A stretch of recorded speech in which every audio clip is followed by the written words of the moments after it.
Chicago Bulls legend Michael Jordan said he is a firm believer in science and that he backed the National Basketball Association's (NBA) stance on COVID-19 vaccinations ahead of the new season starting on October 19. The topic of unvaccinated players across the league has dominated discussions in the lead-up to the season opener, with Brooklyn Nets guard Kyrie Irving the most high-profile player to opt out of vaccination.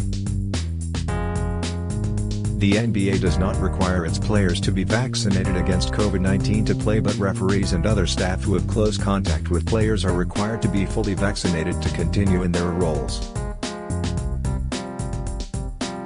But the league, who have said 95% of players have taken at least one vaccine, have also ensured unvaccinated players must comply with a long list of restrictions to play in games and take part in team activities such as practice.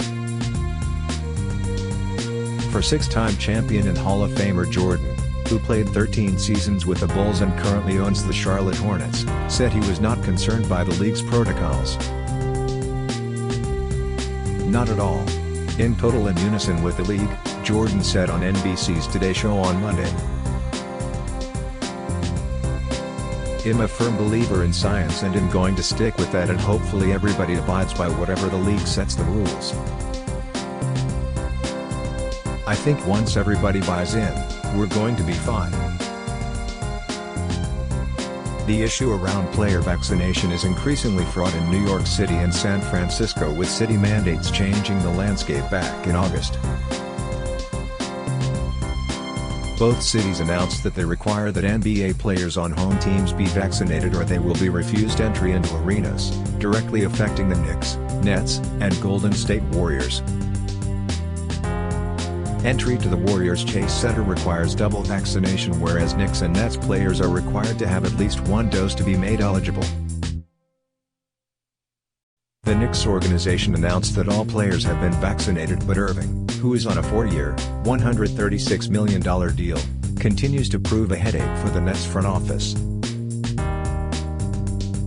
The NBA announced in September that unvaccinated players who do not comply with local vaccination mandates, only in force in New York City and San Francisco, do not need to be paid for the games they miss. Irving is currently looking at missing 41 home games at the Barclays Center as well as away games against the Toronto Raptors, as Canada is not allowing unvaccinated visitors into the country. If Irving does not change his vaccination stance and misses every home game, Hess set to lose as much as $15.6 million. "I think we recognize Hess not playing home games," Nets head coach Steve Nash told reporters on Sunday. "We're going to have to for sure play without him this year. So it just depends on when, where and how much." Addressing issues around vaccination, Irving told reporters remotely on NBA Media Day, "I'm a human being first. Obviously, living in this public sphere, it's just a lot of questions about what's going on in the world of Kyrie, and I think I just would love to just keep that private and handle it the right way, with my team, and go forward together with the plan." Coming to the defense of Irving, his aunt Tyke told Rolling Stone, "There are so many other players outside of him who are opting out. I would like to think they would make a way. It could be like every third game. So it still gives you a full season of being interactive and being on the court, but with the limitations that they're, of course, pressing upon you. He is going to try to figure that out as it comes, because it's not religious-based, it's moral-based. You may have to sit on the sideline, you might not have to be in the arena during this. If it's that freaking important to get a vaccine back, hell, it's still not preventing the COVID, which it does, then I'd rather them working it out that way than to say, hey, if you don't get the vaccine, then you can't be a part of the franchise that you effing helped build." In March, Golden State Warriors forward Andrew Wiggins, who is contracted to earn more than $31 million in 2021-22, had said he wasn't getting vaccinated unless he was forced to. He subsequently applied for a religious exemption, but the NBA denied that request in September, and earlier this month it was revealed he had since taken the vaccine. After getting the vaccine, which makes him eligible to play in games at the Warriors Chase Center, which required a full vaccination, he said, "I feel like the only options were to get vaccinated or not play in the NBA. It was a tough decision. Hopefully, it works out in the long run and in 10 years I'm still healthy. It feels good to play, but getting vaccinated, that's going to be something that stays in my mind for a long time. It's not something I wanted to do, but kind of forced to." Discourse around player vaccination has permeated current players and owners as well as some of the greats of the game. NBA legend Kareem Abdul-Jabbar last month called on teams to take a firm stance and axe on vaccinated players from their roster. The six-time NBA champion was responding to a damning report in Rolling Stone that detailed the anti-vax stance held by a proportion of players across the league. Hall of Famer Abdul-Jabbar, 74, shamed players who are unable to grasp the seriousness of the situation and wants to see the league impose strict penalties that would see them kicked off a team as a result. The NBA should insist that all players and staff are vaccinated or remove them from the team, Abdul-Jabbar told Rolling Stone. There is no room for players who are willing to risk the health and lives of their teammates, the staff and the fans simply because they are unable to grasp the seriousness of the situation or do the necessary research.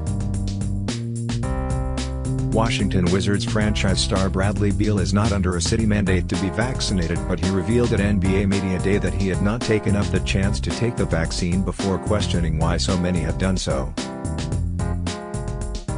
He said, "I don't think you can pressure anybody into doing things, or putting things in their body." Speaking about missing the Tokyo Olympics, in which Team USA won gold, due to a positive COVID test, Beal added, "I didn't get sick at all. I lost my smell, but that was it for me. Everybody is going to react differently. Some people have bad reactions to the vaccine. Nobody likes to talk about that. What happens if one of our players gets the vaccine and can't play after that? Or they have complications after that? Because there are cases like that.